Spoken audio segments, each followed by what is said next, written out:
صاوي من سي يوتيوب شانل، والنهارده هنعمل ادفنتشر مع بعض في الغابات السعوديه. هنطلع على جبل عالي نشوف احلى فيو، وهننزل على بحيرات نصطاد ونمشي في الغابه، وهنعرف معلومات كتيره النهارده عن غابات وسط السويد. يلا بينا.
النهارده احنا هنمشي حوالي 10 كيلو، وهنقطع بالعربية حوالي 65 كيلو بس على متقطع يعني. بس انا في الاول عايزين نطلع مكان هنا. المكان ده على تبة كده كبيرة، وبيقولوا ان الفيو هنا حلو قوي، فهنطلع نشوف مع بعض. يلا بينا.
زي ما انتوا شايفين في شجر كتير واقع.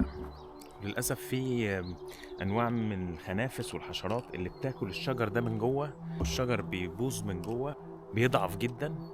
لو جت عاصفة أو هوا شديد بتبص تلاقي الشجرة راحت واقعة. وفي تحذيرات كتيرة جدا هنا في السويد في الغابات للناس اللي بتمشي في الغابات. لو في غابة حصل فيها انفكشن، يعني مصابة بالحشرات دي، بيحطوا زي يفط كتيرة تقول ان لازم تاخد بالك وانت ماشي، عشان الشجر بيقع في اي لحظة، وبتحصل في ثانية. يعني ممكن تبقى ماشي كده وفجأة تقوم شجرة نازلة عليك. كل اللي محتاجاه شوية هوا صغيرين، فربنا يستر ومفيش اي شجر ينزل علينا النهاردة. تعالوا بقى افرجكم على الشجر بيقع ازاي. الاول بيقع البرانشز الصغيرة، يعني ايه، بتتكسر كده وبتقوم واقعة لانها بتبقى بتفضى خالص. بص هنا كده،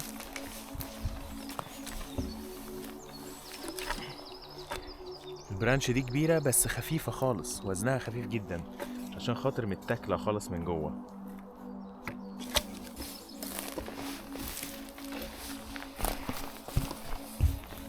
بص لو بصيت هنا هتلاقي الشجرة دايبة تقريبا من جوه.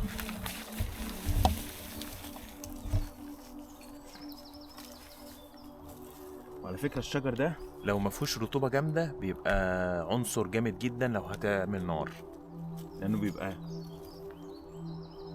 قطع صغيرة جدا وبتبقى ناشفة جدا. بص الشجرة دي الهوا وقعها ازاي.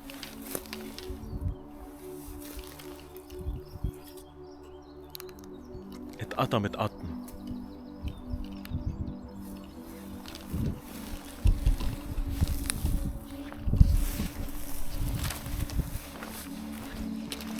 في انواع شجر كتير جدا في السويد، زي شجرة التال، دي بتبقى شجرة رفيعة وطويلة جدا.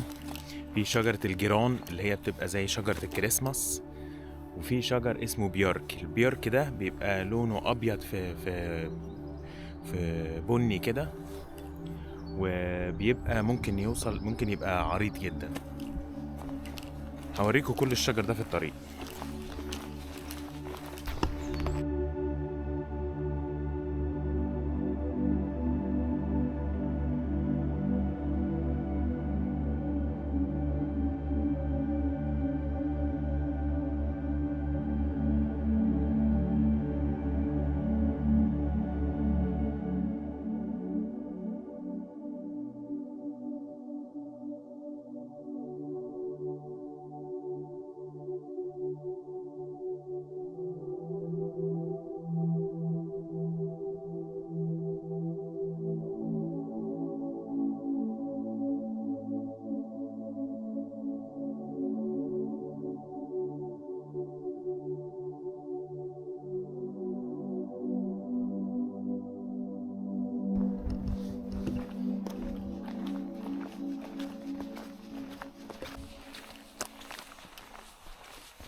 المنطقة اللي أنا فيها دي منطقة قريبة من أكبر حديقة حيوان في شمال أوروبا. حديقة الحيوان دي اسمها كول موردن، والمنطقة كلها اسمها كول موردن. بس المكان اللي أنا واقف فيه ده بالظبط من كذا سنة قطيع من الذئاب في حديقة حيوانات كول موردن هربوا. كان في تقريبا فتحة في الشبك اللي كان محوط البيت بتاعهم، هربوا والقطيع كله هرب، ومسكوهم في المنطقة اللي أنا فيها دي. في نفس المكان اللي أنا واقف فيه ده كان القطيع كله هنا، وجم الدكاترة البيطريين وضربوهم بالمخدر، وقدروا يمسكوهم كلهم ويرجعوهم جنينة الحيوانات تاني. للأسف الديابة دي مش موجودة في جنينة الحيوانات تاني، لأن حصل حادثة تراجيدية. إن الديابة موتت واحدة من العاملين في حديقة الحيوان، فشالوهم كلهم يعني.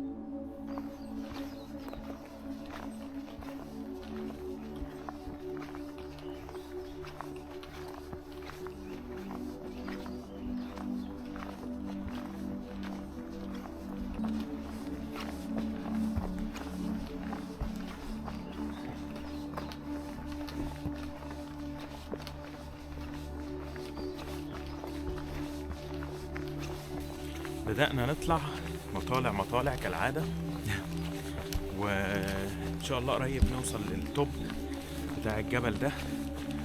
وسمعت إن الفيو هناك فظيع، فرب ما نوصل نشوفه مع بعض. شوية مطالع بس.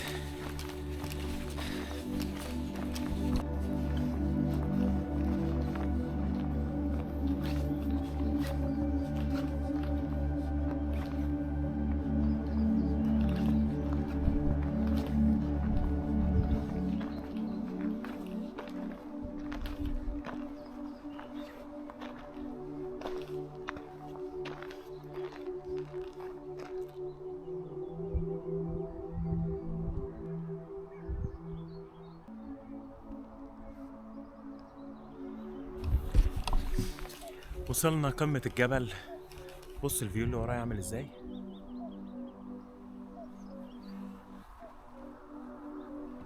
المدينة اللي ورايا دي اسمها مدينة نور شوبينج، والبحر اللي قدامنا ده بحر مالح بيجي من البحر الشمال.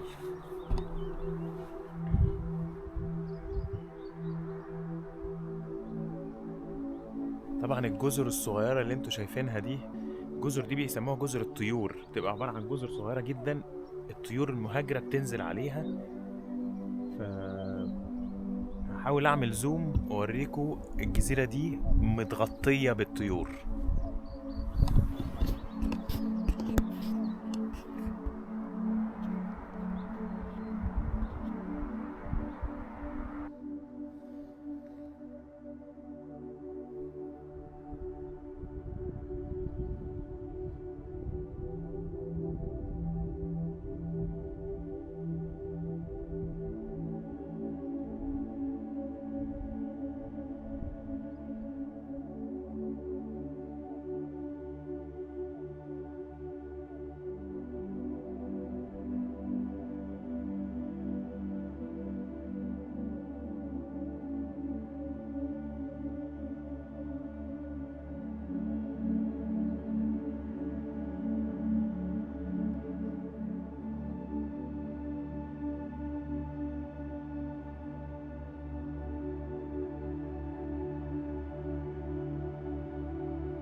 سيبنا الجبل و هنكمل مشي بقى في اتجاهنا للبحيرة.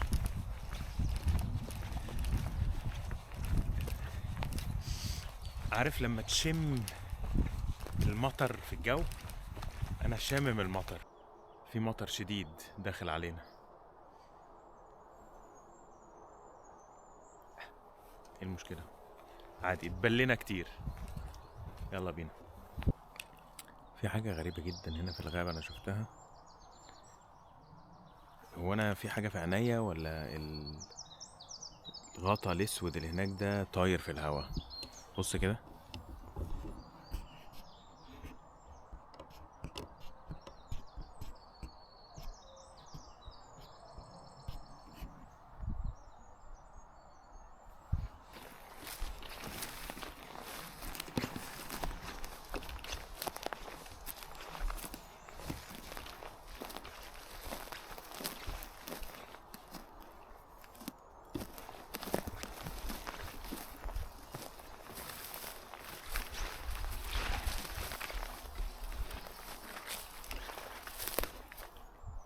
طبعا هو مش غطا ولا حاجة، ده عبارة عن مصيادة للخنفسة اللي انا بقول لكم عليها، اللي بتدمر الشجر ده. شجر كتير جدا ميت هنا. بص الشجرة بيحصل لها ايه في الشجرة دي. خلاص الشجرة دي ميتة اساسا، هي واقفة كده. لو جت هوا، لو جه هوا شديد هتنزل يعني. فدول عبارة عن مصايد بتتحط في الغابة عشان يمسكوا الخنفسة دي.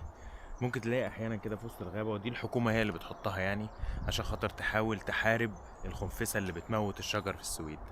مصيادة زي دي ممكن تمسك خنفسة في اليوم، ممكن تمسك 5000 خنفسة. يلا بينا.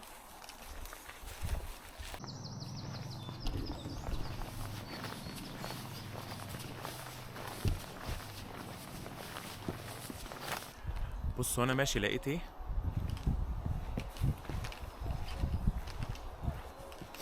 ده اسمه يوت شلرة، زي مخزن ارضي كده.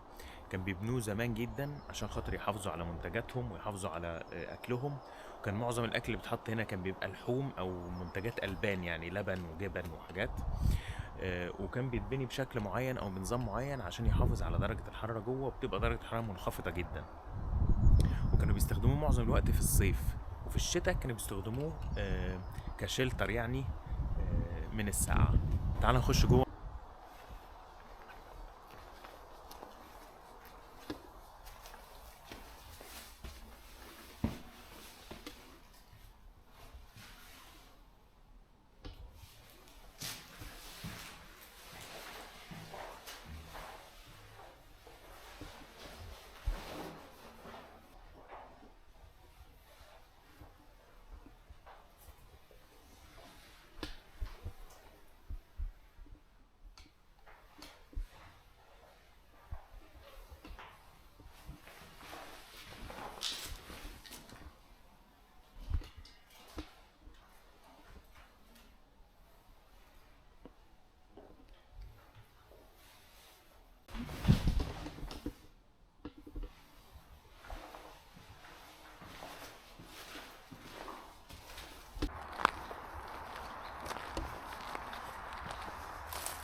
دي فضلات حيوان اسمه بالانجليزي بادجر، اللي هو بالعربي غرير.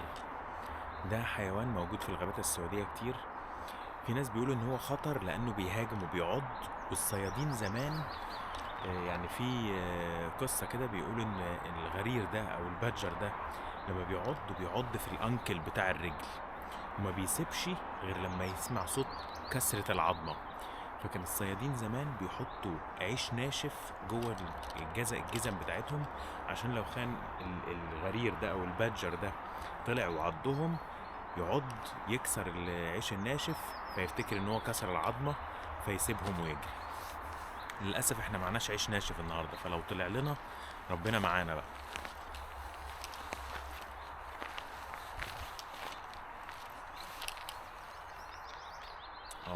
التهيؤات اشتغلت. يلا بينا.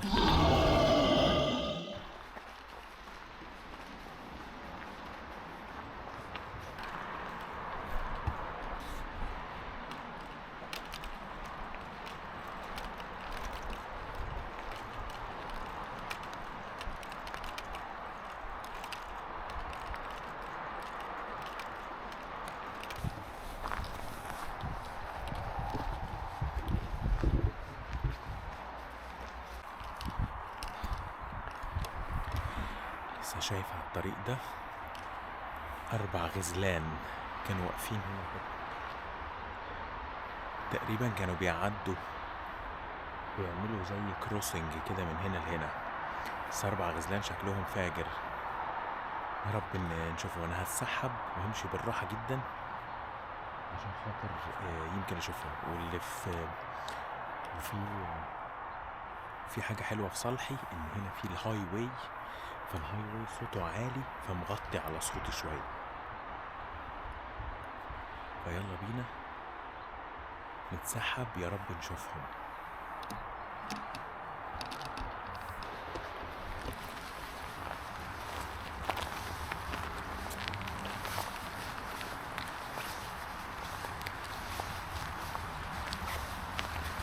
اختفوا. الحيوانات البرية اللي هنا بتشوفك وبتسمعك وبتشمك قبل ما انت تعرف اساسا ان هم موجودين. فانت لما بتشوفهم كده بتبقى حظك عالي جدا جدا ان هم كانوا باصين ناحية تانية او الهوا كان في صالحك. انما اول ما بيشوفوك او يشموك انسى انك تشوفهم تاني، الا اذا بقى انت اتسحبت كويس جدا وكل العوامل بقى ايه، الهوا وكل حاجة في صالحك. بس انا شفت غزلان كتير يعني، بس انك تلحق بقى تطلع الكاميرا وتدوس على الزرار انت وحظك بقى. بس هنشوف، جايز نشوفهم تاني. بس كانوا فعلا 4 غزلان شكلهم جميل جدا، لونهم بني فاتح. بامبي بقى، بامبي مش اللون يعني، بامبي الغزالة بتاعت ديزني. يلا بينا. الغزالة اهي.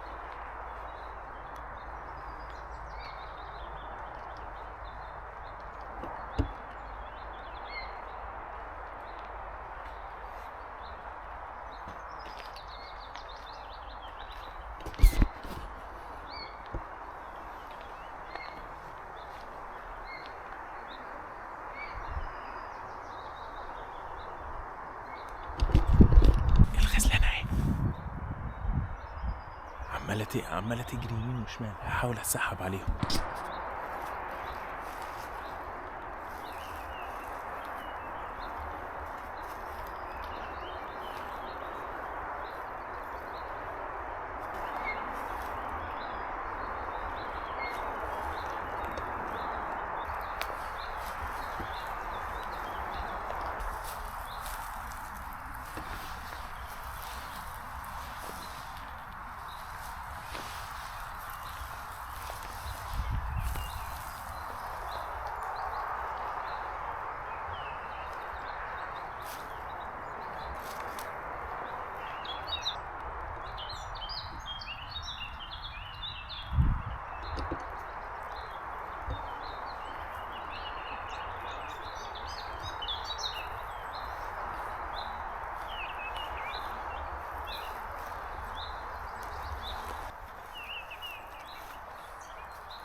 الغزالة جت جري عليا، شافتني لفت وجري.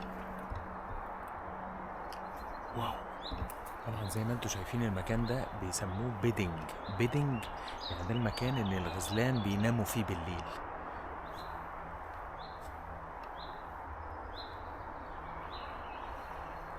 واو.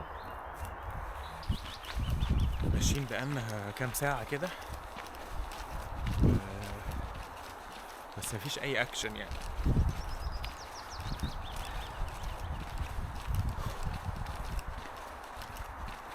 بس هانت بنقرب من البحيرة، كلها كيلو ولا 800 متر تقريبا يعني.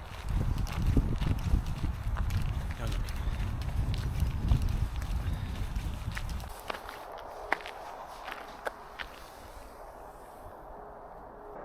دي فضلات ثعلب. الثعالب اللي موجودة في السويد هي الريد فوكس. بيبقى شكلها جميل جدا في الشتاء لما يكون الفرو بتاعها كبير كده، بتشوفها في الغابات كتيرة. بس دايما لما تلاقي الفضلات فيها بواقي شعر تعرف ان ده حيوان مفترس. لاجل حظنا يعني ان مفيش حيوانات مفترسة كبيرة هنا، يعني ديابة او دببة. الدببة عشان تشوفها على الاقل هتتحرك حوالي 250 كيلو للشمال. الديابة في ديابة على بعد 60 كيلو من هنا. بس الثعالب طبعا موجودة في كل حتة. وفي اللي هو الغرير ده برضو حيوان مفترس. وفي المينك ده اللي هو زي ايه يا ربي، هحط لكم صورة عشان تعرفوا هو ايه. ده برضو حيوان مفترس. وكل دول بياكلوا ارانب برية، بياكلوا سكويرلز اللي هو السناجب، وبياكلوا طيور. وطبعا كل ده بيبقى فيه ريش او شعر، فالفضلات بتاعتهم بتلاقي فيها ريش او شعر. تقول لي انت ماشي على طريق مش في الغابة يعني. بص، في السويد هنا الطرق دي بيسموها طرق الجرارات القديمة. يعني ايه؟ يعني زمان خالص لما اللي حبوا يخشوا بالجرارات يجيبوا خشب وكده، فعملوا الطرق دي. فالطرق دي ما بيمشيش عليها عربيات عادية، بيمشي عليها جرارات بس، اللي هي بتلم الخشب زي ما انتوا شايفين هنا كده. بتاخد خشب من الغابة. والطرق دي احلى طرق عشان تقدر تعمل نافيجيت من غير ما تتوه في الغابة. لان انا لو دخلت كده في وسط الغابة هنا كده، شايفين شجر الكريسماس ده؟ لو دخلت في وسط الغابة دايركت كده ومعيش GPS، وبعديها ب5 دقايق هكون في وسط هكون تهت خلاص، مش هشوف حاجة. فدايما لما تيجي تمشي في الغابة بتاخد انيمال تريلز اللي هي ممرات الحيوانات، والممرات الحيوانات دي دايما هتوصلك لمية، او بتمشي على طرق الجرارات القديمة دي ممكن تستخدمها. دايما بتوصلك يا اما لعمار يا اما بتوصلك لطريق سريع. تستخدم دايما طرق الجرارات القديمة دي او التريلز بتاعت الحيوانات عشان تعمل نافيجيتنج في الغابة. او لو معاك بقى نافيجيشن سيستم، او معاك يعني في شبكة وتقدر تفتح تليفونك، او معاك جارمن سيستم ولا حاجة، ممكن ساعتها بقى ايه تقطع في وسط الغابة كده، وانت هتشوف بقى من فوق انت فين بالظبط وتتحرك ازاي. بس احيانا وحصلت معايا ان انا بمشي بخش في وسط الغابة عادي ومعايا النافيجيشن جارمن بتاعي، بس ايه بشوف من فوق كده ان انا موجود في حتة لو دخلت شمال هوصل للبحيرة. اجي ماشي شمال الاقي فجأة قدامي جبل، صخرة. الصخرة دي انت ما بتشوفهاش من فوق، لازم تكون دارس بقى ايه التضاريس ذات نفسها. فاحيانا حتى لو معاك نافيجيشن سيستم بيبقى صعب انك تمشي جوه الغابة. خلاص انا شايف البحيرة اهي.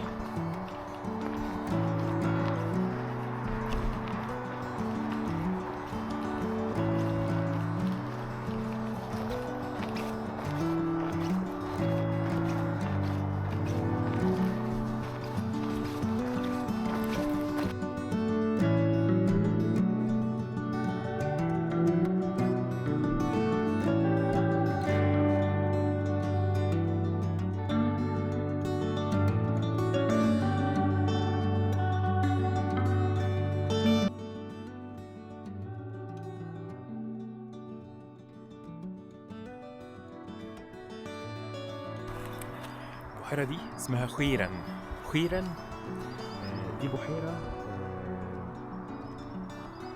منبعها من تحت الأرض. يعني ده عبارة عن بير، بس بير عملاق طبعا. المية بتاعتها كلير خالص، تقدر تشوف الأرض من أي حتة. وده مش مشهور جدا في بحيرات السويد. بحيرات السويد معظمها ضلمة وعتمة، والمية بتاعتها بيبقى فيها حديد كتير فبتبقى لونها أحمر كده.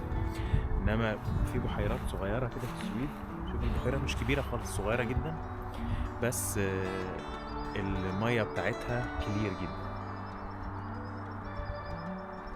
احلى حاجة في الشعب السويدي ده انه بيحب الطبيعة جدا. اي مكان فيه فيو، فيه منظر طبيعي جميل على بحيرة، تبص دايما تلاقي الكامبينج سايتس دول عبارة عن شوية شجر بيتقطع، شوية طوب عشان الناس تقدر تشوي، تولع نار، تقعد تستمتع بالطبيعة. ادي واحد وادي واحد هو بيتبني جديد، وادي واحد تالت. وعلى فكرة مش الحكومة اللي بتعمل كده، دي ناس برايفت، ناس طبيعية، يعني ناس عادية هي اللي بتعمل كده. يجي بالمنشار الكهرباء بتاعه يقطع خشب شجر ميت ويعمله عشان خاطر الناس تقعد هنا وتستمتع. فشعب فظيع يعني، فعلا بيحب الطبيعة.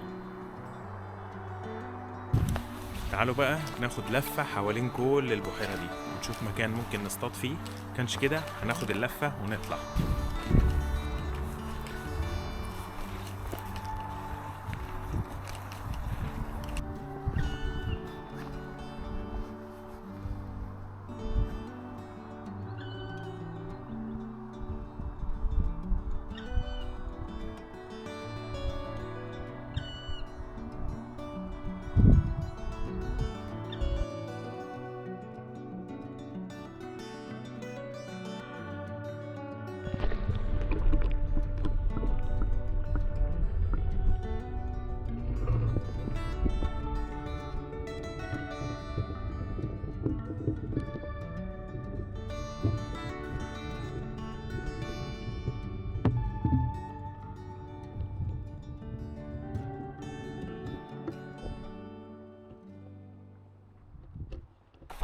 دايما لما بمشي بالغابة بلاقي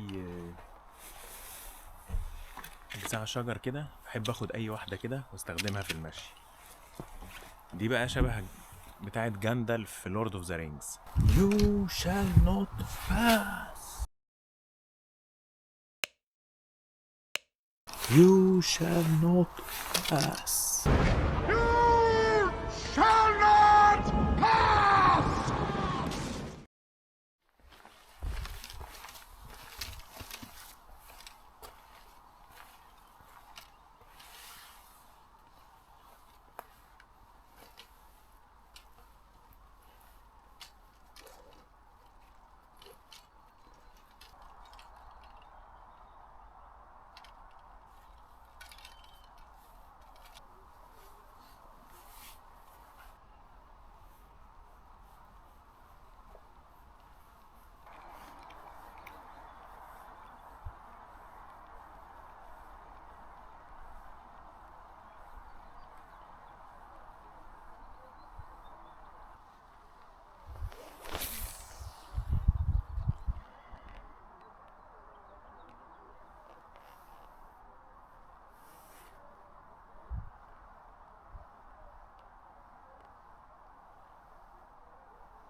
المطرة بدأت اهي، بس الفيو ده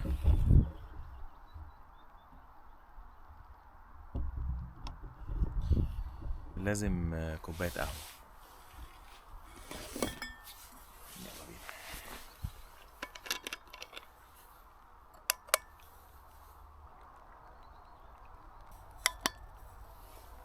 تشيرز.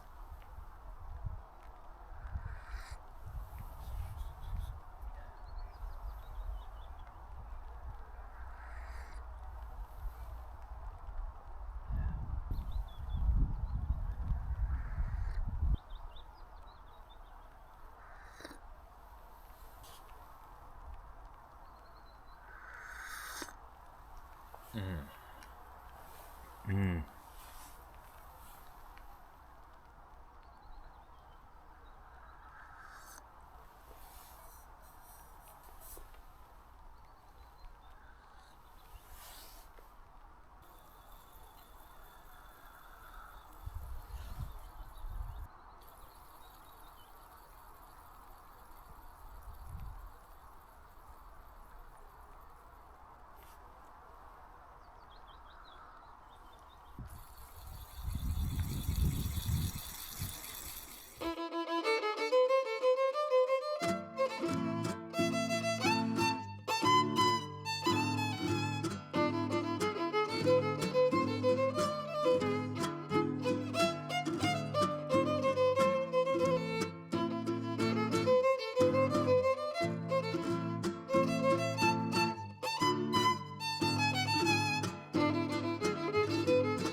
الجو بدأ يبقى ساقعة، بس احنا هنحاول ايه نخلينا جوه الغابة كده بحيث ما تبقاش ايه ساقعة قوي.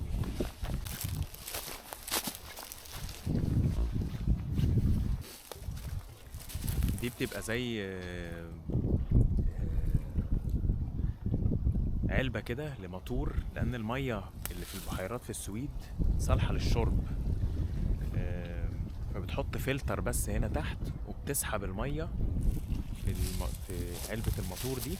ممكن تستخدم المية دي، طبعا في بيوت بتبقى فوق كده أو بتطلع على مواسير أكبر بيستخدموها فوق عشان خاطر يعني استخدام البيوت والشرب.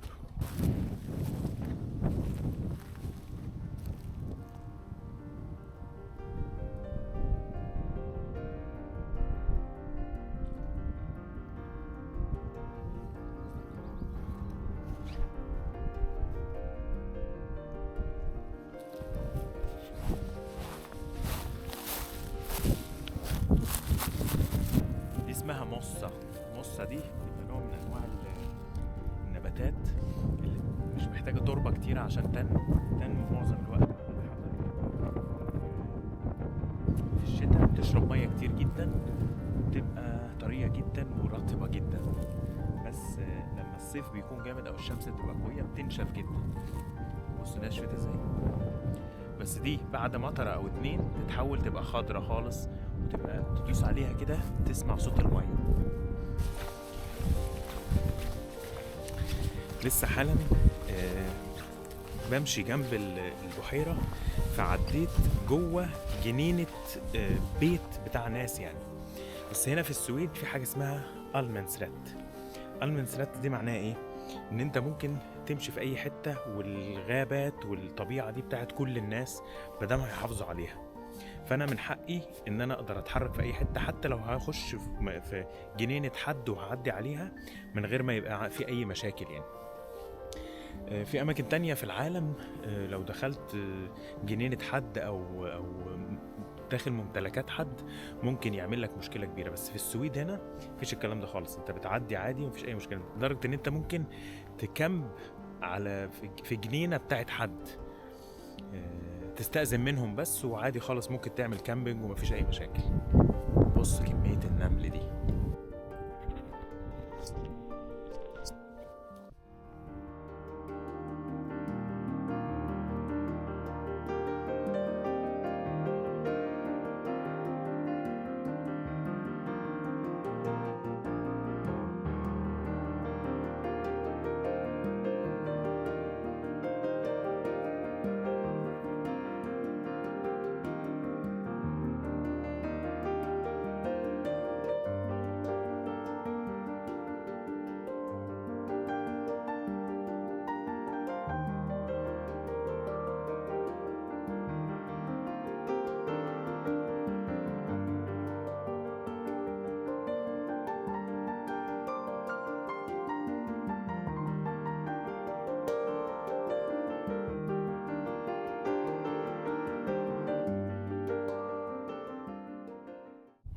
مستعمرة نمل.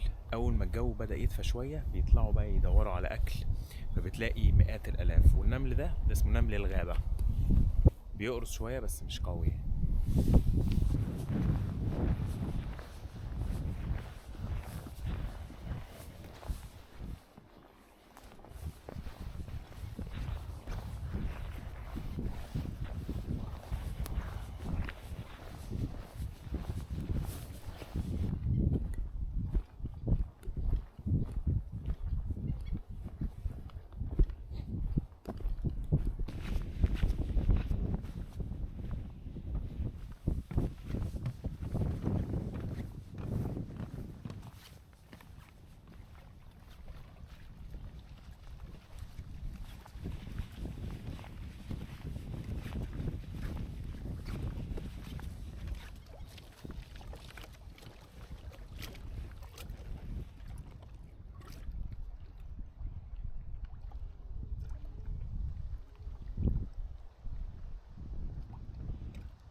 Surprise, mother... بينا يعني نلنا الشرف وتعرفنا على البومة، وبعدين شكل المكان ده بومة، فيلا بينا.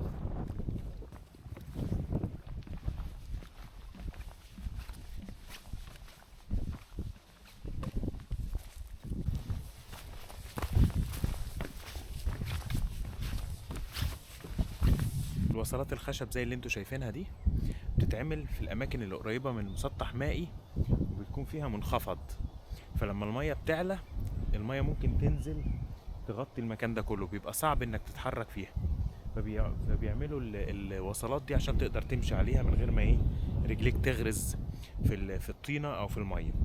وغالبا بتبقى بتوصل لاماكن فيها كامبينج، يعني لو بصيتوا كده ورايا زي ما انت شايف ورايا في كامبينج وفي ادوات، ودايما تبقى الوصلات دي عشان خاطر في ادوات تقيله بتتشال فممكن تغرز في المناطق دي، فعشان كده بيعملوا الوصله بحيث تقدر تاخد حاجتك والاكويبمنت بتاعتك.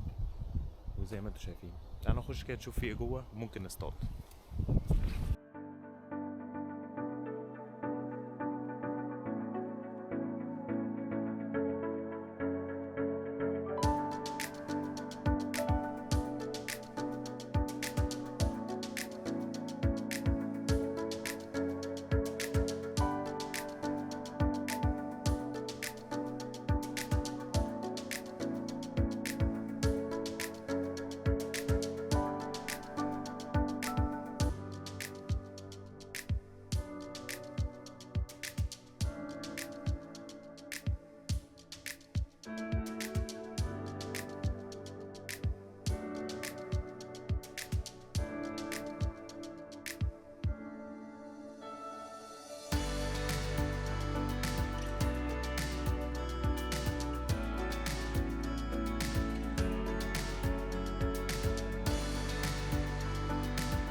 جبنا بايك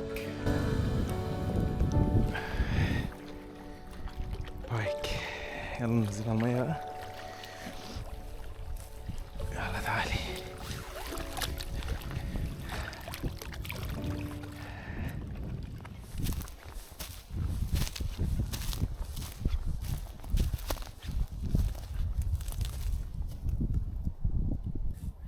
بص دي اللوكالز اللي عايشين هنا حطوا زي شوتس كده بيحطوها لأي حد معدي بيقول له في صحتك يعني،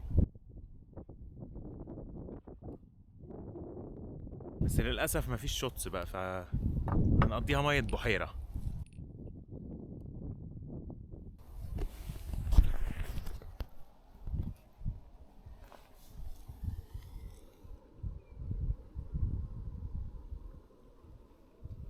تشيرز.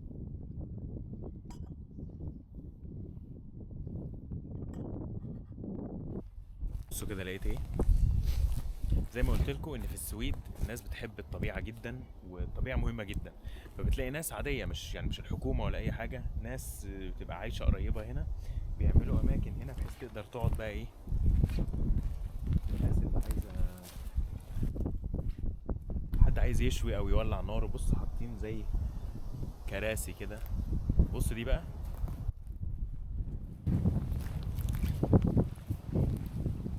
دي ممكن تقعد فيها بقى ايه وتتمرجح.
لو عجبك الفيديو متنساش تعمل لايك وسبسكرايب.